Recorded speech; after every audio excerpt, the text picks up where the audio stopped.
Rated T for teen.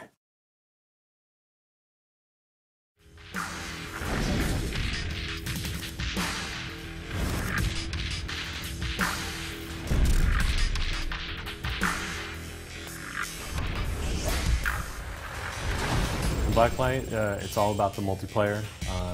We have 7 modes for players to choose from. Blacklight game modes will be the standard game modes that you expect and everyone loves. Deathmatch, team deathmatch, control points, capture the flag, and demolition mode. Instead of doing what a lot of other developers do and trying to make a game mode that no one's played before, which usually no one plays, we took the Blacklight universe and added things to that.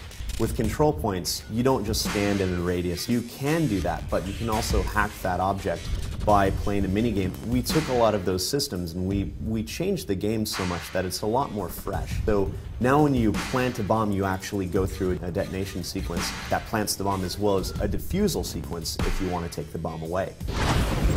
The co-op mode is different than the multiplayer mode in the fact that they're based off the multiplayer maps using the same art and everything, but co-op is different in the sense that you have to do objectives and you have to find control points and you have to close and open different objects that allows you to progress. So it's a more linear combat speed versus running around a smaller deathmatch or team deathmatch map. With co-op, it is you and your buddies, up to 4 friends, playing against AI, playing against these massive amounts of people trying to kill you.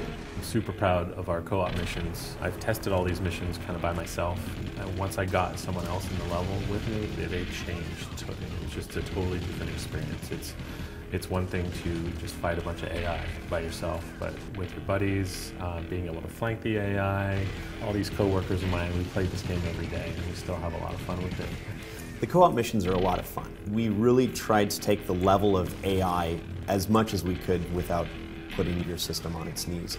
We really want the players to be frantic and yelling at each other over their headsets, because the idea of going from multiplayer to a single-player experience, we didn't want to make a single-player experience. We wanted to make a co-op experience. We wanted co-op to be something that you would play over and over and over again. That's why we added more dynamic systems and randomization of where the AI spawned. So we don't want the player to play it once and never play it again. We want the player to play it over and over again. We allow you to get your stats that add towards all your weapons throughout the game. So if you played co-op missions 100 times, versus once, you would actually unlock new ranks and you would unlock new weapons. We really wanted to make co-op there for players that didn't want to play against other players and they wanted to play their buddies online. So that's kind of what we did. We didn't want to tell a story, we wanted to make it replayable.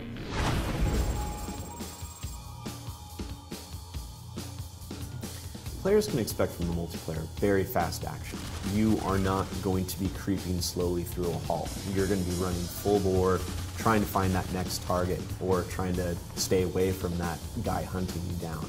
So the speed of it and the fast-paced action will really keep it alive, and it will keep it really going quickly, and huge action is what we really wanted to have the player experience with multiplayer itself. We didn't change much in the sense of making the player have to learn new systems, other than I fire at someone, I shoot, I make my weapon. It should be a very simple experience for the player to get, but with HRV and the different weapon balancing, it's easy to pick up, but it's hard to master, essentially. So that's what we really wanted to do. We wanted to give the player something very simple to understand, but when they get the game, they'll find the different layers and they'll slowly start to master those until they become the best they can be. The future of warfare is just around the corner. Download Blacklight Tango Down this summer.